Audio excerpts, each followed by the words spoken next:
तहकीकात तो फैज साहब की शुरू हो चुकी हैं। जब फैज साहब की तहकीकात शुरू हुई हैं तो नजफ हमीद मुअत्तल हुआ है ना। फैज साहब के इर्द गिर्द लोग थे, उन पर घेरा तंग हो रहा है। उस घेरा तंग की तकलीफ में इमरान खान साहब बाजवा साहब के खिलाफ खत लिख रहे हैं। आरिफ अलवी साहब जरा अपने अंदर ताकत पैदा करें, जान पैदा करें। बेचारे इमरान खान इतनी मेहनत से खत लिखते हैं और आरिफ अलवी साहब रद्दी की टोकरी में फेंक देते हैं। जनरल बाजवा के खिलाफ हलफ से गद्दारी का जो है वो तहकीकात शुरू की जाए, तहकीकात की जाए 2017 से, जब बाजवा साहब ने इमरान खान साहब को लाने का सारा सफर शुरू किया। तो आपको लाने की तहकीकात कौन करेगा? उसके लिए मरीख से कोई आएगा? जो आपने खुद कहा कि मुझे चीफ जस्टिस आसिफ कोसा ने फोन करके कहा कि पनामा का केस आप हमारे पास ले आए, वो आसिफ कोसा पे आर्टिकल 6 नहीं लगना चाहिए?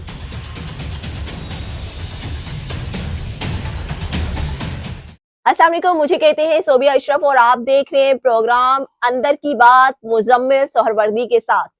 आज काफी ज्यादा अपडेट्स हैं, लेकिन इंट्रो देने से पहले मैं चाहूंगी कि मुजम्मिल साहब से पहले जरा हेलो हाय कर लें और उसके बाद टू द पॉइंट अंदर की बातों पे आ जाते हैं। अस्सलाम वालेकुम मुजम्मिल साहब। क्या हाल है? मैं ठीक ठाक हूँ। येलो लग रही हैं आप। ठीक है ना? अच्छा मुजम्मिल साहब, मजाक की बातें तो होती रहेगी। मुझे ये बताएं कि आज इमरान खान ने जो सदर मुमलिकत आरिफ अलवी को खत लिखा है साबिक आर्मी चीफ जनरल बाजवा के हवाले से कि उन्होंने अपने पोर्टफोलियो का जो है गलत इस्तेमाल किया, उस पे जो है वो तहकीकात की जाए, तो आपको क्या लगता है कि पहले तो आज तक कोई तहकीकात नहीं हो सकी किसी आर्मी चीफ पे? पहले जो है आपने देखा होगा वकार सेठ साहब का जो एक फैसला था, हाँ उनका फैसला था कि उनको परवेज मुशर्रफ साहब को जो है देखें नहीं वो फांसी दी जाए। यहाँ आर्मी चीफ पे, रिटायर्ड आर्मी चीफ पे आर्टिकल 6 भी लगा है। ऐसी बात नहीं है कि तहकीकात नहीं हुई है। अगर इमरान खान साहब भी कोई तहकीकात करवाना चाहते हैं तो आरिफ अलवी साहब जरा अपने अंदर ताकत पैदा करें, जान पैदा करें। नहीं तो आरिफ अलवी साहब में इतनी ताकत है कि वो तहकीकात जान पैदा करें और इस खत के बाद एक रेफरेंस मूव कर दें सुप्रीम कोर्ट में जनरल बाजवा के खिलाफ मिसकॉन्डक्ट का और आर्टिकल 6 का और अपने हलफ से गद्दारी का। थोड़ा आरिफ अलवी साहब, इमरान खान साहब का हर खत ये तीसरा चौथा खाता है, उसको रद्दी की टोकरी में फेंक देते हैं। बेचारे इमरान खान इतनी मेहनत से खत लिखते हैं और आरिफ अलवी साहब रद्दी की टोकरी में फेंक देते हैं। उन्हें चाहिए, उनका लीडर उनको खत लिखता है, वो उस खत पर एक्शन लें। फौरी तौर पर उन्हें चाहिए कि सुप्रीम कोर्ट को खत लिखें कि आर्टिकल 6 की कार्रवाई जो है, और हुकूमत को, वजीर आजम को भी खत लिखें। आरिफ अलवी साहब को चाहिए कि जनरल बाजवा के खिलाफ हलफ से गद्दारी का जो है वो तहकीकात शुरू की जाए। और उसके बाद मेरा मशवरा है हुकूमत को कि जब आरिफ अलवी साहब उन्हें ये खत लिख दें कि बाजवा साहब के खिलाफ की जाए, तो तहकीकात को 2021-22 से ना की जाए, तहकीकात की जाए 2017 से, जब बाजवा साहब ने इमरान खान साहब को लाने का सारा सफर शुरू किया।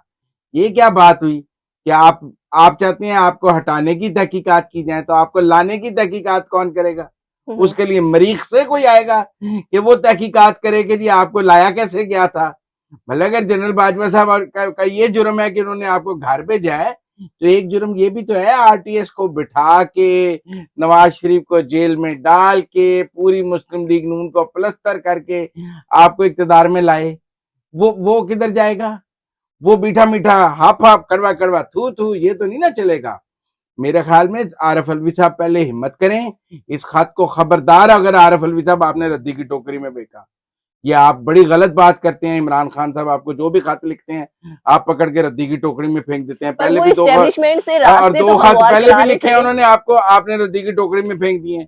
जो इलेक्शन कमीशन को भी खत लिखा है आपने अधूरा लिखा है, उसमें इलेक्शन की डेट नहीं दी है। तो लिहाजा आरिफ अलवी साहब ये मुनाफकत बंद करें, सीधी सीधी पीटीआई के साथ चलेंगे। जो आप 2 किश्तियों में चल रहे हैं ना, डूब जाएंगे, मर जाएंगे, उठाने वाला भी नहीं होगा सियासी जनाजा आपका। तो सीधा सीधा इमरान खान साहब के साथ चलें, इस खत पर आर्टिकल 6 की कार्रवाई शुरू करें। और मेरी हुकूमत से भी दरखास्त है कि जब आरिफ अलवी साहब शुरू करें तो ये कार्रवाई 2017 से होनी चाहिए, बल्कि 14 से होनी चाहिए। जब धरना था पहला दिया, सारे किरदार बेनकाब होने चाहिए। मेरा मतलब इमरान खान साहब जो आपने एस्टेब्लिशमेंट के कंधों पे बैठकर झूले लिए हैं, वो झूले माफ, और अगर कहीं एस्टेब्लिशमेंट ने कंधे से आपको गिरा दिया है तो वो बड़ा जुर्म है। जो आप 4-5 साल झूले लेते रहे हैं, मस्तियां करते रहे हैं एस्टेब्लिशमेंट के कंधों पे, अपने मुखालफिन को जेलों में डालते रहे, उसकी तहकीकात कौन करेगा जी? वो कहेंगे जी कि वो जनरल बाजवा के वो जराइम माफ है, और ये जो आपको एक अदम एतमाद वाला जुर्म है, इस पर बड़ी तहकीकात होनी चाहिए, इसकी भी होनी चाहिए, लेकिन सितारा वाली भी होनी चाहिए, वो भी तहकीकात होनी चाहिए जो आपने टीवी इंटरव्यू में कहा था। आज तो आपको जावेद चौधरी के कॉलमों पे आफ्ताब इकबाल ने ये कह दिया, जावेद चौधरी को बाजवा साहब ने ये कह दिया, जो आपने खुद कहा कि मुझे चीफ जस्टिस आसिफ खोसा ने फोन करके कहा कि पनामा का केस आप हमारे पास ले आए, वो आसिफ खोसा पे आर्टिकल 6 नहीं लगना चाहिए। वो चीफ जस्टिस सुप्रीम कोर्ट कैसे किसी फरीक को फोन करके कह सकता है भाई अपनी पिटीशन सुबह मेरी अदालत में ले आना, मैंने तुम्हें तुम्हारी मर्जी का इंसाफ देना है। वो ठीक था, उस पर आर्टिकल 6 नहीं लगता है कि वो एक चीफ जस्टिस सुप्रीम कोर्ट ने आपको फोन किया और कहा कि ये हड़तालें जुलूस निकालने की जरूरत नहीं है पनामा पे, सुबह मेरे पास आना, तुम्हारा काम कर दूंगा, मुफ्त में कर दूंगा। उसकी आर्टिकल 6 कहां जाएगा? वो आर्टिकल 6 कहां जाएगा जो फैज हमीद साहब ने सारा कुछ किया है? मेरा मतलब है अगर इमरान खान साहब आपने सच बोलना है तो फिर सच कहां से शुरू करेंगे? अच्छा, फैज हमीद की आपने बात की, आज एक जो है वो एक नया नोटिफिकेशन आया है फैज हमीद साहब के भाई के हवाले से, जो साबिक सरबराह रह चुके हैं DGISI general retired Faiz Hamid, उनके भाई को जो है वो मुअत्तल कर दिया गया है, नजफ हमीद को मिसकंडक्ट हमीद पे। साहब पंजाब के किंग रहे हैं, रेवेन्यू के थे तो नायब तहसीलदार, लेकिन वो तो SMBR से ऊपर होते थे, सब कुछ वही करते थे नजफ हमीद साहब। आप देखें ना जी, ये मैं नहीं मानता नजफ हमीद को मुअत्तल करने की किसी ये निगरान वजीर आला में, किसी SMBR में कोई कमिश्नर रावलपिंडी नजफ हमीद को मुअत्तल कर सकता है। तो ये नजफ हमीद को मुअत्तल करने के लिए अब GHQ की आशीर्वाद जरूरी थी, उसके बगैर नहीं हो सकता। ये आप समझें, जो लोग कहते हैं ना इमरान खान साहब ऐसे ही खाते नहीं लिख रहे कि बाजवा साहब की तहकीकात की जाए, तहकीकात तो फैज साहब की शुरू हो चुकी हैं। जब फैज साहब की तहकीकात शुरू हुई हैं तो नजफ हमीद मुअत्तल हुआ है ना, वरना नजफ हमीद को मुअत्तल करने की क्या जरूरत थी? नजफ हमीद को बेचारा तो नायब तहसीलदार है, लेकिन फैज हमीद का भाई है और उसने फैज हमीद के सर पे ही किया जो कुछ किया, वरना नजफ हमीद का पंजाब में नाम क्यों गूंजता? एक और नाम भी था जनाब बाजवा साहब के, जो राइट हैंड थे, वो साबिर मिट्ठू। साबिर मिट्ठू साहब का भी नाम है और भी नाम है। साबिर मिट्ठू साहब को तो मुअत्तल नहीं किया जा सकता, वो कोई नायब तहसीलदार हैं, वो तो एक प्राइवेट आदमी थे, उन पर तो कोई नायब की तहकीकात हो सकती है, एसिड बियॉन्ड मीन की, कोई और हो सकता है, लेकिन नजफ हमीद साहब तो एक नायब तहसीलदार थे। आप नायब तहसीलदार की ताकत का अंदाजा नहीं लगा सकते जब फैज हमीद साहब DGISI थे। उनके बाद उस पंजाब के वजीर आला से ज्यादा अख्तियारात थे, वो चकवाल के ही बादशाह नहीं थे, पंजाब के भी बादशाह थे, कोई उनकी बात टाल नहीं सकता था। तो इसलिए इमरान खान साहब ने जो खत लिखा है उसकी तहकीकात होनी चाहिए। 2017 में बाजवा साहब ने जो किया, जो आसिफ सईद खोसा ने किया, जो फैज हमीद ने किया, जो साकिब निसार ने किया, सारे RTS कैसे बंद हुआ, इसकी भी तो तहकीकात होनी चाहिए ना। आज तो बड़ा कहते हैं 2018 में RTS बंद हो गया, उसकी तहकीकात कौन करेगा? वो किसने स्विच ऑफ किया था RTS का? वो भी तो तहकीकात होनी चाहिए ना। खत लिखे तो पूरा लिखें, कहें कि मैं भी कटहरे में आने को तैयार हूं, मैंने भी जो एस्टेब्लिशमेंट के कंधों पे झूले लिए हैं, मैं उसकी सजा भुगतने को तैयार हूं। फिर तो हम कहें खान साहब बड़ा कमाल कर रहे हैं। अब जब आपने अब दोबारा भी आपको झूले मिले तो आपने ले लेने हैं। ये जो आपको थोड़ा सा धक्का दिया है, इस पे आप रोने लगे हैं। तो मेरे ख्याल में एक तो आरिफ अलवी साहब को खातिर रद्दी की टोकरी में नहीं फेंकना चाहिए, दूसरा 2017 से तहकीकात होनी चाहिए, तीसरा फैज हमीद साहब पे तो वैसे नजफ हमीद से जाहिर ही हो गया कि उनके आजकल सितारे शदीद गर्दिश में हैं और वो जो है मुश्किल में है। पिछले दिनों हमने एक और की बात सुनी थी, एक और अफसर को जो उनका बहुत करीबी था, उसे एयरपोर्ट पे रोक लिया गया था। तो जो एक दौर में पार्लियामेंट भी चलाता था, उस अफसर का? वो भी सब जानते हैं लियाकत साहब को, कि उनको जो एयरपोर्ट से रोक लिया गया था। तो ये जो फैज साहब के इर्द गिर्द लोग थे उन पर घेरा तंग हो रहा है। उस घेरा तंग की तकलीफ में इमरान खान साहब बाजवा साहब के खिलाफ खत लिख रहे हैं कि है फैज तो पकड़ा जा रहा है, मेरा बाजवा तो पकड़ा ही नहीं जा रहा, फैज ही पकड़ा जाएगा, सिर्फ बाजवा नहीं पकड़ा जाएगा। लिहाजा वो आरिफ अलवी साहब को खत लिख रहे हैं तो जरूर लिखें। ये मेरे ख्याल है अंदरूनी लड़ाई है फैज बाजवा की, जिसमें फैज साहब पर सख्ती शुरू है और वो समझ रहे हैं कि बाजवा साहब तो दुबई में सैरे कर रहे हैं, फैज फंसा बैठा है। अच्छा, ये मुअत्तली के नोटिस के बाद एक और नोटिस भी आया है, जो MPA है PTI के, अली अफजल साई, पंजाब के मुर्शिद अली अफजल साई। अच्छा, ये भी लाहौर हाईकोर्ट के चीफ जस्टिस के दामाद भी हैं। लाहौर हाईकोर्ट के चीफ जस्टिस के दामाद हैं, इसीलिए तो उसको दामाद को हाईकोर्ट कहा जाता है आजकल। और पंजाब के मुर्शिद रहे हैं, आपको पता है प्रैक्टिकली पंजाब के वजीर आला वो रहे हैं अली अफजल शाही। किसी की जरूरत थी अली अफजल शाही को कुछ कह सके? इंसाफ तो अली अफजल शाही की जेब में लेके फिरते थे वो। और परवेज इलाही को अदालतों से जो रिलीफ मिला उसमें अली अफजल शाही का बड़ा कमाल था।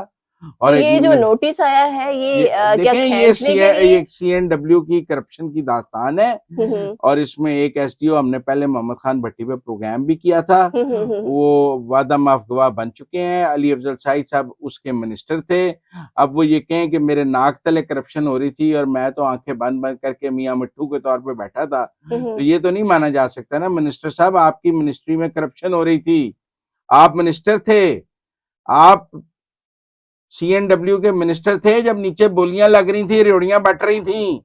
वो रेवड़ियां और अंडे जो बट रहे थे आपने हिस्सा लिया है उसमें से कि नहीं लिया? आंखें बंद की हैं तो मुजरम है, हिस्सा लिया है तो मुजरम है।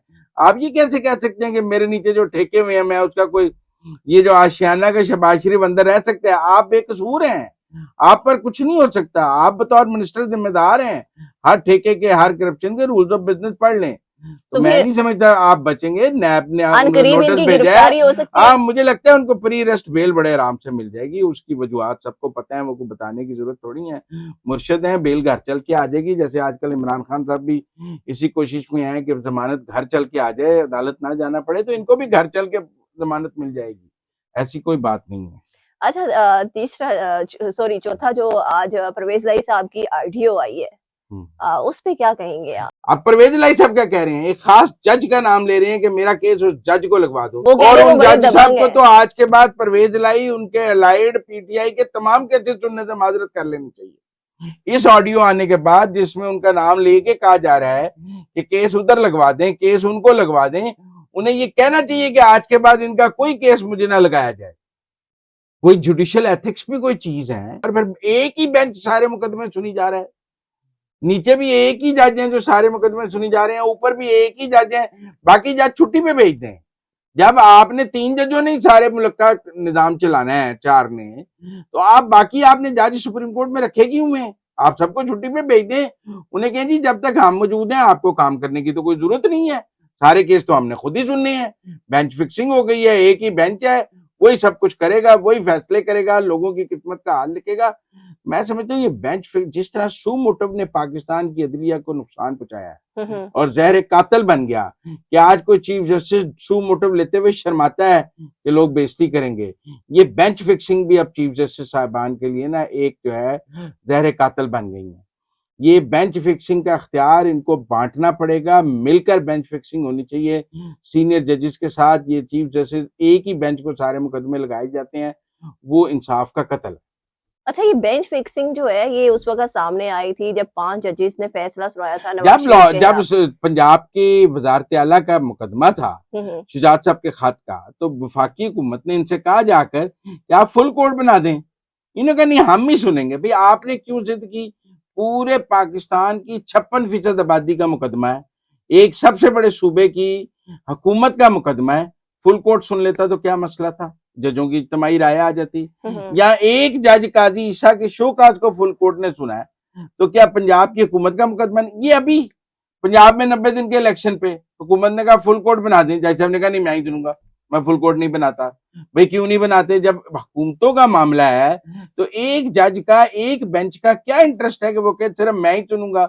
जब फुल कोर्ट बनाने की बात है कि आपको बनानी चाहिए। Thank you so much Muzammil साहब। अगर इंसाफ का निज़ाम और इंसाफ का बोलबाला अगर हम चाहते हैं कि पाकिस्तान में हो, तो ये इंसाफ के निज़ाम में और खास तौर पे अदालतों के मामले में बेंच फिक्सिंग नहीं होनी चाहिए। इसके साथ ही मुझे इजाज़त दें। अल्लाह हाफ़िज़।